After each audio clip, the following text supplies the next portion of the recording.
Hello everyone, this is Steve, the Classic Comics Man, talking at you from my Steve Keeter or Stephen Keeter or whatever that channel, Steve Keeter channel on YouTube. Used to have a Classic Comics Man channel. Who knows, I might bring it back one of these days. It's just kind of kind of complicated having two channels. One time I had like 3-4 channels. It was silly, so everything's been condensed down to one channel, and that's what you're watching now. But it's the let's say the Classic Comics Man show, okay? And yeah, I'm redoing a video that I did yesterday because it was 30 minutes long. And already I've been rambling for an entire minute here, so that's the whole problem. I rambled for 30 minutes yesterday, and I want to condense this down. Who wants to sit through a 30-minute video? You do? Okay, we'll do it again. Maybe I'll make an hour this time. But seriously, folks, now I'm watching. See, I'm already out of breath. See, that's what happens. You start getting a little older, and you talk and talk. Well, I'm watching the Pearls of Pauline, by golly, on my computer. Yep. I don't want to see words. I want to see action, folks. These are sound. These are these are action-packed movies, not still pictures. Okay. Yeah. So we saw a maid and a couple of guys, and it's all real blurry and everything. Clearly, this print is a copy of a copy of a copy of a copy, etc. on down the line. But I saw the entire serial from 1914 with Pearl White, the Pearls of Pauline, on YouTube, and I was able to download the entire thing to my computer. So cool. I can sit here and watch this silent movie while I'm supposed to be talking to you. But seriously, again, we got a few things to talk about, and just to give you an idea, here we're in my bedroom, folks. Yep, it's my bedroom. You know that because there's a picture of me on the wall with BB. Yep, the woman I love, by golly. And here it looks like I'm proposing to her, but we posed for that picture actually. But anyway, she is my fiance. But see, I digress all over the place. Okay, some of the things we're going to be talking about: Bill Schelly, Chuck Robinson, The Beacon, BB and a Monkey. Yep, BB and a Monkey. There she is. Here's the script for BB and a Monkey. It's a script I just wrote for the new mantra. We're going to be talking about that too. Verl Bond. Yep, and other stuff, including DagoCleo and his zany online comic. We'll get to it, Bernie. DagoCleo, that's Bernie, but he's DagoCleo on YouTube. YouTube. Anyway, but first, before we get zany, I want to get a little bit serious because I do want to talk about the passing of both Bill Schelly and Sam Gafford, two of our great friends. Bill Schelly, of course, has been around forever, since the early days of comics fandom, and he published Sense of Wonder back in the 60s. And I'd only recently, although I've known Bill Schelly since the early 1970s, I only recently really got in touch with him when we were actually carrying on a conversation online, and I sent him a bunch of my self-published stuff that he'd missed over the years, because he kind of faded out from small press and fanzine publishing and stuff in the 70s. He came back later to write about his years in comics fandom, and published a bunch of great books where he detailed his adventures in the early days, including this is a copy of the first version of Sense of Wonder: A Life in Comic Fandom by Bill Schelly. And he rewrote this book later. He added to it, and he added basically a whole another book to this, where he talked about his personal life a little more. And anyway, I got this on eBay. But Bill Schelly contributed to Comix, Chuck Robinson's Comix, and Chuck Robinson was the guy who really got me going in small press. Really got me publishing my earliest stuff of any substance. I published a couple of early fanzines, but on my own. But until I met Chuck, I really was kind of aimless, didn't know what I was doing. And my books improved a lot from having met him. But Bill was involved in Chuck Robinson's Comix from the very beginning. Chuck published this in the late 60s and early 70s. This is Bill Schelly's cover for Comix #9 of the O'Brien Gang. And here's a page from that issue. The O'Brien gang. Bill was a great creative artist. And this stuff was great. And it was originally published in Runny Purple Ditto. I know because I published that issue myself on my home spun my Ditto machine, my Spirit duplicator. Published that issue of Comix in my home. And well, anyway, Bill has done much to promote small press. In my last Classic Comics Man video, you may have seen it, was all about Bill and his book on James Warren. He wrote a lot of books, and nobody chronicled the history of fandom better than Bill did, and nobody was more beloved in small press and fandom than Bill was. And he passed away recently from a rare form of cancer that hit him all of a sudden, and we were all shocked and saddened to hear about this, and we miss him a lot. We miss him a lot. As I said, although we didn't correspond for all those years, I really got to know him just recently. I knew of him, and we both contributed to Comix together, as I said, in those days. And I may have communicated with him once or twice back then, but recently I really got to know the guy. And it seemed like it was all of a sudden, you know, because it seemed like he had so many plans and so much going on. He was writing the new book, and all of a sudden he's gone. So very sad to report that, and he will always be remembered. He will long be remembered. We love the guy. Also, Sam Gafford passed away just recently, and if I can get past the pearls of Pauline here, there she go. Pauline looks like she's in peril here. Let's see if we can get rid of. But Sam Gafford, I've known him for many years, and Sam and I published some stuff together, including a Don Knotts tribute zine that we did together, The Incredible Mr. Knotts.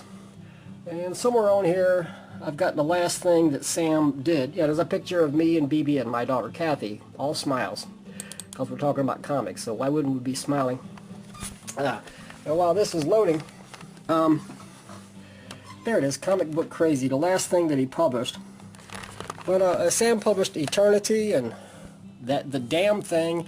It's called The Damn Thing. He published. He was fascinated by the Jack the Ripper mythos, the story of Jack the Ripper, and did extensive research on his own, trying to identify exactly who this being was, this crazed murderer.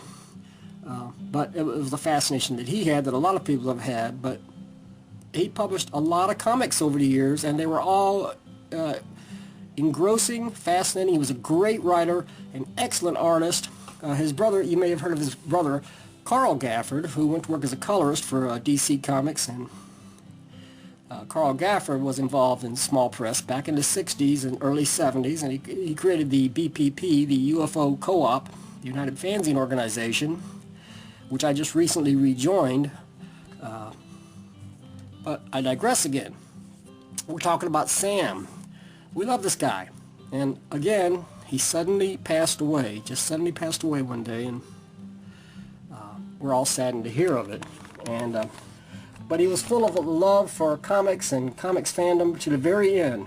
And here he published his last book, Comic Book Crazy, was an examination of some of the really crazy stuff in comic books. Let's reduce the size of this. This is huge. I want to get this smaller. There we go. So, Comic Book Crazy. This particular issue dealt with some of the crazy stuff in comics, including crazy apes, dumb bad guys, junk heap heroes, and a lot of fun stuff in here. A lot of nostalgia. Here's Batman getting married to Batwoman, and here's the wedding of Black Hawk and Lady Black Hawk. Just crazy things that were in comics. And here they go with lots of Gorilla and Shadow comics, Gorgilla and Tales to Astonish, Buster Crab fighting a gorilla, I Am the Gorilla Man from Tales to Astonish, and lots of other stuff. We're going to talk about gorillas this issue, and I think we just went by really quickly Herbie the Fat Fury, talk about zany comics. And here's Fruit Man. Fruit Man. A guy who had like fruit-like powers. That's right, fruit powers. Yep, no kidding, Fruit Man. Talking about strange stuff. Here he turns himself into a banana. He starts peeling himself. He says, "Oh, please close your eyes, dear reader." Fruit Man. Fruit Man really takes the cake. It was a fruit cake, by golly. Okay. Yeah. Men died for my kisses. Calamity Jane. Well, darn. Yep, there she is. What a calamity. I'm sorry. But Bill has awakened my own sense of humor. Not Bill, but Sam awakened my own sense of humor. The 10 worst Marvel villains. I see already Stiltman and who we got here? Stiltman, sure enough, appeared in Daredevil. His biggest power was he could walk around on stilts. And yeah, let's go down here. The Matador. He looked like a bullfighter. The Matador. Yep, he had a bullfighter's cape, by golly. What a powerful guy that was. The Melter. He could melt stuff. And where's he at? The Porcupine. He had deadly quills that he could shoot out, and he actually walked around like this, striking fear into the part of all porcupine haters. Yeah. So anyway, who's number one? Who is number one? The number one weird villain, of course, Paste Pot Pete, who used to carry around his big pot full of paste. Later he became the Trapster, but at the beginning, Paste Pot Pete. That was his powers. That was his gimmick. He had a pot of paste on him, and a gun to shot paste. Yep. So anyway, Sam was zany. So, well, Sam wasn't always zany. Sam was just a really smart guy, and I got the sniffles, folks. Sorry about that. But just a great guy, a great friend. We loved him. Jim Maine was especially close to Sam, and we miss him. We miss him a lot. And yeah, so we miss Sam, we miss Bill, and I just wanted to say that. But we're going to go on to happier things, folks, because they would want us to do. They would want us to do that. They would want us to keep going and keep doing what we're doing, keep talking about comics and small press and fantasy. That sense of wonder that links us all together, that sense of wonder that brought us into the fantasy realm to begin with. We're going to keep that going, and all the happiness that comics bring us, whether they're zany comics or whatever they are, the action, the adventure comics, what we love about being part of this community that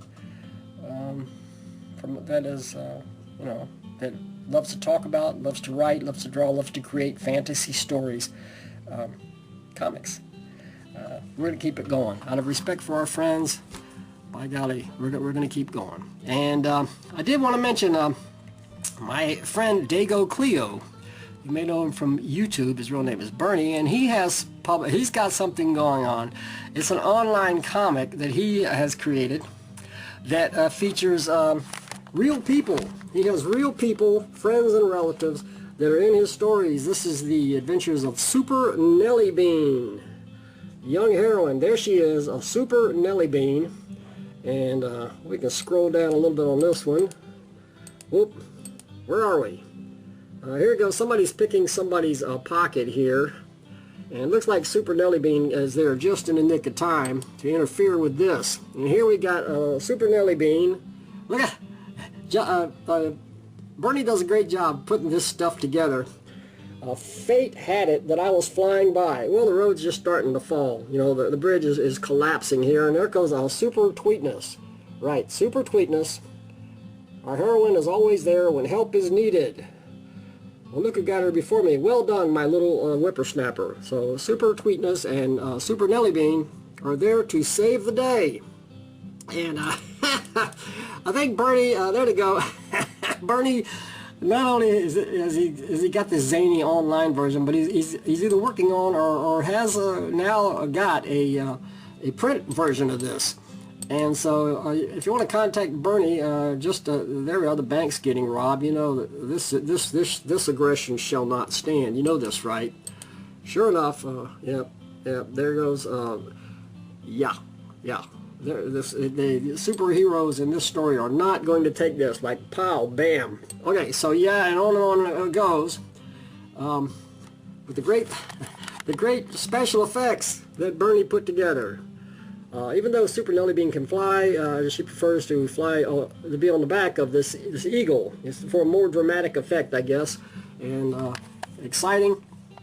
But I love what Bernie's done with this stuff. Yeah. Reflecting glove, sending a ray back. She's got a reflecting glove. So Night Shifter is this particular villain, Night Shifter, and Super Nellie Bean is going to defeat her no problem, okay? And on and on and on. And Bernie lives in Switzerland. So he's over there, he's been looking at my comics, and I've been looking at his and getting a real kick out of them. So yeah, contact me if you want to know, or just go to his channel, DagoCleo, D-A-G-O-C-L-E-O, and you can find Bernie's work there. So, yeah, gotta love it, gotta love it. Meanwhile, we were talking about Chuck Robinson earlier, and my early days of publishing, my third small press comic that I published, and one of the first thing of really any real substance was kind of an imitation of comic called and the cover is by Chuck Robinson here, featuring my character Nightman, and this one was published in 1973, so it's what? 73, 83, 93, 2003, 2013. Sheesh, 55 years ago. How long? Good gosh almighty, I've been publishing for a long time. Well, darn, I must be an old guy. But a kid at heart, by golly. And we're not going to stop. We're not going to stop till we croak. Yeah, so we got at least another 55 years to go. Maybe medical advances, I figure we'd be around maybe to 150, 200. So we got a lot more publishing to do. So I rejoined the UFO, the United Fanzine Organization, recently, which, as I said, sprang from the BPP, which is Blue Plaque Publications. If you look on the cover of number 1, we had a BPP symbol there. This was the last of the BPP zines from the original group created by Carl Gafford. A little bit shortly after this, as that group fell apart, I revived it under the name the United Fanzine Organization. There's a whole history. I'm not going to stand here and tout myself how wonderful are my accomplishments, but yeah, it was a pretty darn good accomplishment, wasn't it? The biggest accomplishment is that this group still continues to this day under the chairmanship of David Brandstetter, and I have actually officially rejoined. I was an honorary member for years, so they were sending me the newsletter for free, but I recently rejoined because I've started publishing again. I hadn't published anything in 13 years, but now I'm back. And by the way, I'm back in touch with I can't even talk. Touch with Chuck. Chuck with Touch. Back in Chuck with Touch Robinson. Yeah. So anyway, there's a letter to Chuck, and I haven't got a stamp on me, so I got to try to borrow a stamp from my roommate, but he can't find his stamps, and just, things just don't always work. I got to mail this letter. Chuck's not on the internet, okay, is the point. But he's out there somewhere. And he's going to be contributing work to the upcoming Mantra. Mantra's another one of my longest running zines next to and I'm working on a new issue of Mantra. So yeah, Chuck's going to be involved in that. BB, the woman I love, is going to be involved in the sense that I wrote a script just for her. She said she wanted to be in the comic, and I says, well, you got any ideas? She said, how about doing something called BB and a Monkey? So I wrote a script. Here's the script, and I started drawing this thing, and this is where we are right now. Sure enough, BB and a Monkey. So yeah, this is something I'm working on for the new Mantra. And a lot of other people have promised to contribute to that. Gee whiz. Doug Freeman's going to be along. Well, gee, what have I got? Larry Johnson's supposed to contribute something. Yeah, something by Larry Blake, Tony Lorenz. Jim Main is supposed to contribute something to that issue. Anthony Gray has knocked out a beautiful front cover for that issue. There's also going to be some stuff that has been sitting around for quite a while that hasn't been published. Stuff from Joseph Shea and Will Dockery and Mark Prosky. But this new issue should be out early next year. In the meantime, I just published the Beacon Annual #1, which is this. The Beacon Annual #1, a full-size comic. Larry Blake pretty much surprised me by doing the entire issue himself and sending it to me, with kind of like, hey, are you going to publish this or what? And the Beacon is long-running character, goes all the way back to and Mantra in my early days. And Larry redid some of the old Beacon stories, and with some of his old villains like Chrome Dome here. I put an editorial on this thing, but Larry did most of the work, including revamping, re-illustrating some of the stories I wrote and some of the stories that other people wrote. And he just did a bang-up job, and he sent me this thing just in time for Christmas, okay? So I managed to get this thing published, and it's available right now. It's $6 a copy. Yes, folks, I do accept PayPal. You can send it if you want. You can zap me something, zap me a message. stevekeeter@gmail.com. But yeah, it's $6 an issue. Or if you send me a personal message, I'll send you my mailing address. So yeah, so that's available. It's my first new comic in 13 years, and I'm pretty happy so far with the response. It's been great. Not only is it UFO zine, and I'm getting response from the UFO members now, but I'm also hearing from the Collectors Club. The Collectors Club newsletter is available from Alan Sissom, who's doing a fine job, and now I'm a member of that group as well. And getting a nice response from people. So also Verl Bond is back. One of my old UFO buddies. He's back in the UFO, and he's in the Collectors Club also in the newsletter, CCN newsletter. And Verl sent me a copy of Defenders of Mars. His new issue of Defenders of Mars, a great science fiction zine with terrific art by Verl. He has a great grasp of solid blacks and whites for emphasis and a dynamic effect. This one says, to Steve from Verl, 2019. Thanks, Verl. I appreciate it. And it's an exciting story about war on Mars and a culture that exists on Mars that is under attack, defended by certain Earthlings, or Terrans as they call them, and also under attack by a group of evil Terrans. And I really like the last few pages of this. Verl pulls out the stops and does some really fine artwork. There's a couple of pages of just solid action here that are really nice. Really nice.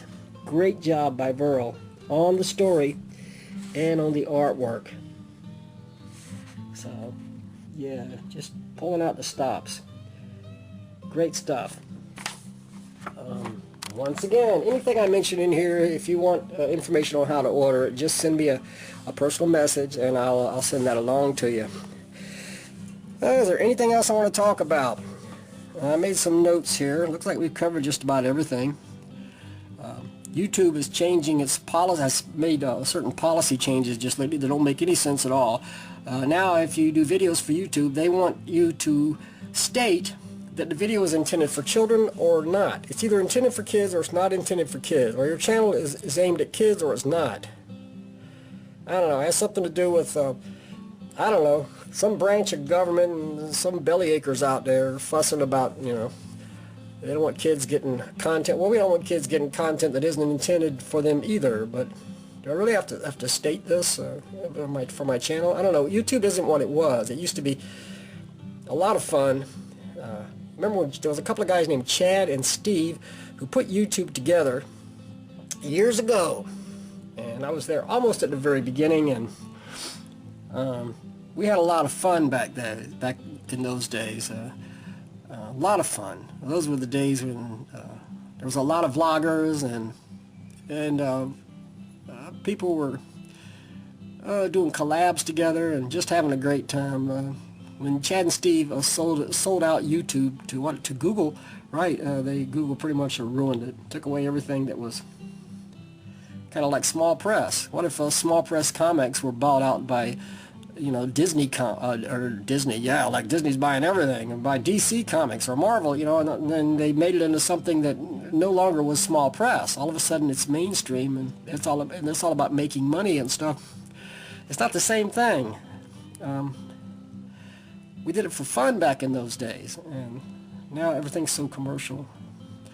What the heck? But I'm still here because it still has some value. I can still post my videos. Remember, this is not intended for children, even though it's probably safe for children. But I'm saying this just because I get in trouble if I don't. So, well, I'm playing with my zoom lens here. That's about it. Now, I don't know how long this thing is, but I hope it's not 30 minutes like before. So I'm going to go ahead and get this ready to post. Hope you guys have enjoyed looking at my room. Yeah, it's a mess. It's a mess. Yeah, and there I am. There I am, looking really spiffy keen, right? Yeah. Oh, you want to see my little Christmas tree? Yeah, the place is a mess. It's a disaster. I'll be moving out of here soon and moving into a house, just so you know. Oh, a little teeny Christmas tree in the kitchen. Yeah. So, Merry Christmas and Happy Thanksgiving, everybody. And hopefully, if I feel like doing another classic Comics Man video, well, it'll happen soon. In the meantime, keep doing comics, keep reading comics, keep creating comics, keep enjoying comics, and we'll talk about a lot more next time. Have a great day, everyone. Bye-bye.